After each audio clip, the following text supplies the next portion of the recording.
आद्य एकक कोशिका में परमाणु केवल दिए गए जालक के कोनों पर उपस्थित होते हैं। लेकिन क्या एक क्रिस्टल में सभी परमाणु केवल एक जालक के कोनों पर उपस्थित होते हैं? स्पष्टतः नहीं। हमने सीखा है कि क्रिस्टल में परमाणुओं में काफी भिन्नताएं पाई जाती हैं। आइए एकक कोशिकाओं में अन्य भिन्नताओं का अध्ययन करें। हमने पहले के टॉपिक में अध्ययन किया था कि एकक कोशिका जालक बिंदुओं की स्थिति के आधार पर आद्य या गैर आद्य हो सकती है। आद्य एकक कोशिकाएं जिनके केवल कोनों पर जालक बिंदु होते हैं को 7 भागों में वर्गीकृत किया जा सकता है, जिन्हें 7 आद्य क्रिस्टल तंत्र कहा जाता है। आइए गैर आद्य एकक कोशिकाओं का अध्ययन करते हैं। जिन एकक कोशिकाओं में इनके कोनों के साथ साथ कुछ अन्य विशिष्ट स्थानों पर भी जालक बिंदु होते हैं, उन्हें गैर आद्य एकक कोशिकाएं कहा जाता है। उन्हें अंतः केंद्रित, फलक केंद्रित और अंत्य केंद्रित एकक कोशिकाओं के रूप में वर्गीकृत किया जाता है। अंतः केंद्रित एकक कोशिका। एक अंतः केंद्रित एकक कोशिका में जालक बिंदु कोनों और एकक कोशिका के अंतः केंद्र में होते हैं। धात्विक सोडियम अंतः केंद्रित एकक कोशिका का एक उदाहरण है। फलक केंद्रित एकक कोशिका। एक फलक केंद्रित एकक कोशिका में जालक बिंदु कोनों एवं 6 फलकों के केंद्र पर होते हैं। धात्विक चांदी को फलक केंद्रित एकक कोशिका के रूप में वर्गीकृत किया जा सकता है। अंत्य केंद्रित या आधार केंद्रित एकक कोशिका। एक अंत्य केंद्रित या आधार केंद्रित एकक कोशिका में जालक बिंदु सभी कोनों एवं सम्मुख फलकों के केंद्र पर होते हैं। धात्विक गैलियम 30 डिग्री सेल्सियस पर क्रिस्टलीकृत होता है, जो एक अंत्य केंद्रित क्रिस्टल जालक है। हमने अध्ययन किया है कि 7 आद्य क्रिस्टल तंत्र सभी प्राकृतिक जालकों का बुनियादी ढांचा है। इन आद्य क्रिस्टल तंत्र में से 4 एक या एक से अधिक गैर आद्य रूपों में उपस्थित हैं, जबकि अन्य 3 ऐसी कोई भिन्नता नहीं दर्शाते हैं।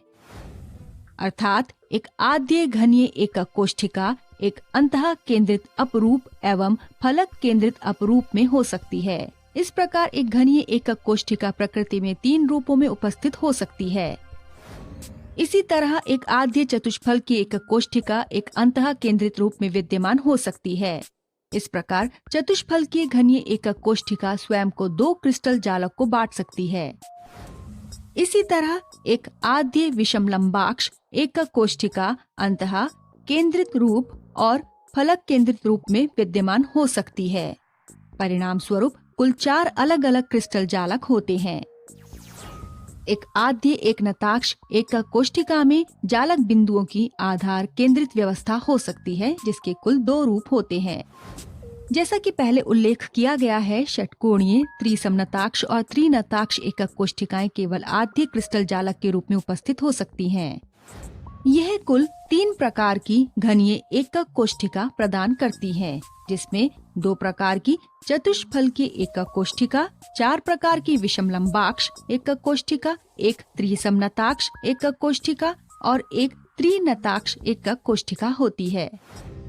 ये सभी मिलकर प्रकृति में कुल 14 अलग अलग क्रिस्टल जालक प्रदान करते हैं। फ्रांसीसी गणितज्ञ ऑगस्टे ब्रावाइस इन क्रिस्टल जालकों को सूचीबद्ध करने वाले पहले व्यक्ति थे, इसलिए उनके सम्मान में इन जालकों को 14 ब्रावाइस जालक कहा जाता है। सारांश: हमने अध्ययन किया है कि जालक बिंदुओं की स्थिति के आधार पर गैर आद्य एकक कोशिका, अंतः केंद्रित, अंत्य केंद्रित और फलक केंद्रित एकक कोशिका हो सकती है। एक अंतः केंद्रित एकक कोशिका में जालक बिंदु कोनों एवं एकक कोशिका के अंतः केंद्र पर होते हैं। एक फलक केंद्रित एकक कोशिका में जालक बिंदु कोनों एवं इसके सभी 6 फलकों के केंद्र पर होते हैं। एक अंत्य केंद्रित एकक कोशिका में जालक बिंदु सभी कोनों एवं सम्मुख फलकों के केंद्र पर होते हैं।